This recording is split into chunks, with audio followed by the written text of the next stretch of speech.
Alrighty, good morning, folks. So we had a question yesterday in a collaborative meeting with a new human trafficking service provider partner, very good partner, and we love the work that they do, and they love the work that we do, and we're all singing "Kumbaya" and yada yada.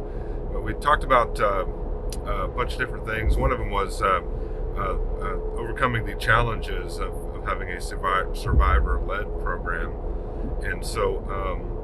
I think we talked through all the many different dynamics, and there are a lot of different dynamics. I mean, it's a wonderful thing to say, hey, we're survivor led, and we want to be survivor led, but then managing all the different nuances of that, because many survivors are in a pretty wide spectrum, or on a pretty wide spectrum of their own healing, of their own personal growth, and so you want to pace their work responsibilities at a pace that is in conjunction with their healing, their level of healing, and then you have on top of that their gifts and their calling, and what they're really called to do.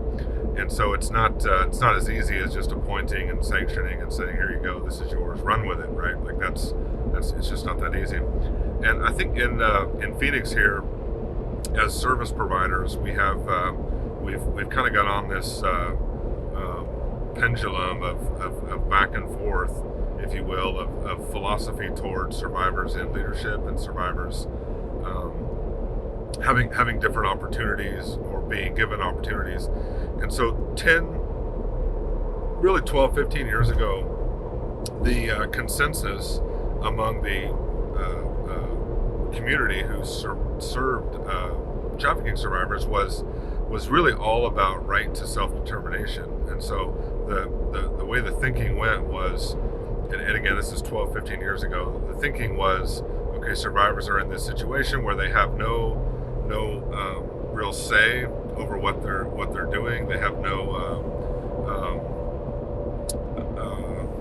right to express themselves or to do it. So their rights have been violated. So we wanted to radically just empower them with the right to self-determination, where they make their own choices, they get to choose their own opportunities, they get to go for things. And like the whole thing was put opportunities in front of survivors, like speaking opportunities and all these things. At that same time, it was kind of blended with this RTS, rape trauma syndrome study philosophy that suggested strongly that survivors of sexually based trauma who have a narrative about their experience, who have some narrative, who have adopted some narrative, and who can talk about that in a platform form, that those survivors fare far better in the long run than survivors who maybe come out of a treatment center but yet have no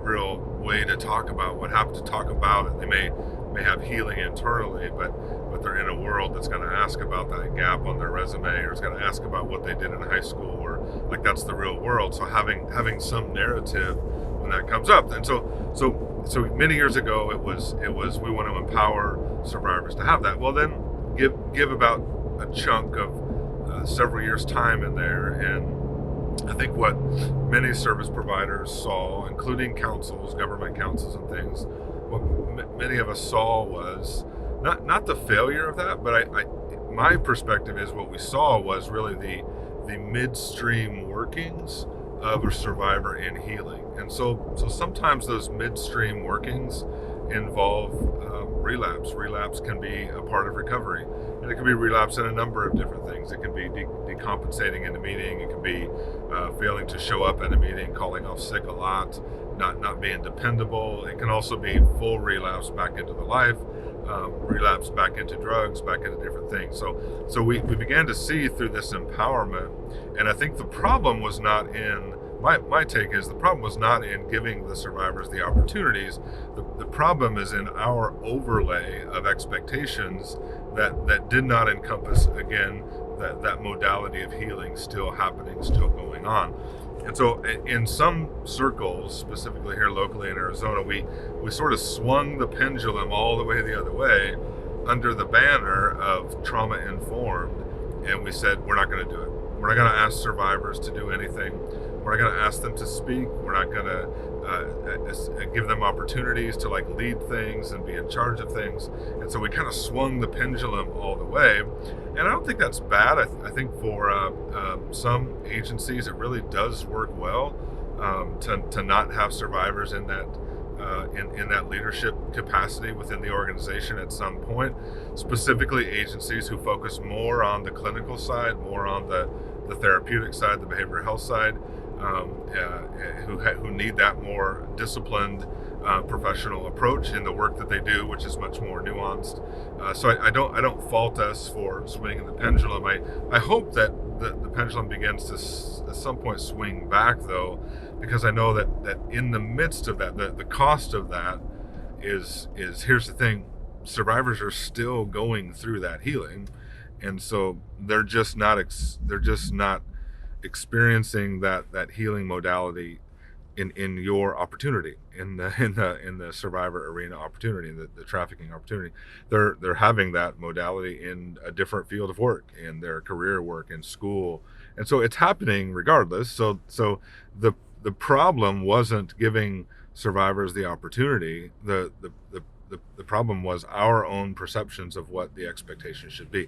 So that's kind of my take on that. Where we've landed at the Dream Center is really to empower choice, and because we have a platform of viewership, we have an audience of people requesting us to come and speak. Because we have that, I feel strongly that that's an opportunity we should not be withholding from survivors just because they're survivors. And I think that was the real tripping part for me was, well, I don't want to deny survivors an opportunity to have a position within a trafficking program just because they might get triggered. Well, they might not get triggered. And the fact is, after doing this 15 years now, a lot of them don't get triggered. Or if they get triggered, they have the coping mechanism, they have the support team to work through that trigger. Because they're going to be triggered in college, they're going to be triggered in the workplace. They'll just be triggered once they're not with us anymore, and we won't see it, And so just us not seeing it is not the answer. The answer is let's work through it. And so I've seen, I confirm, of course, anecdotally, that our bias is toward, if you give survivors the opportunity and put it in front of them and make no strings attached opportunities, like, hey, this doesn't help our agency if you do it. It doesn't hurt us if you don't do it. Like, this is just purely an opportunity for you.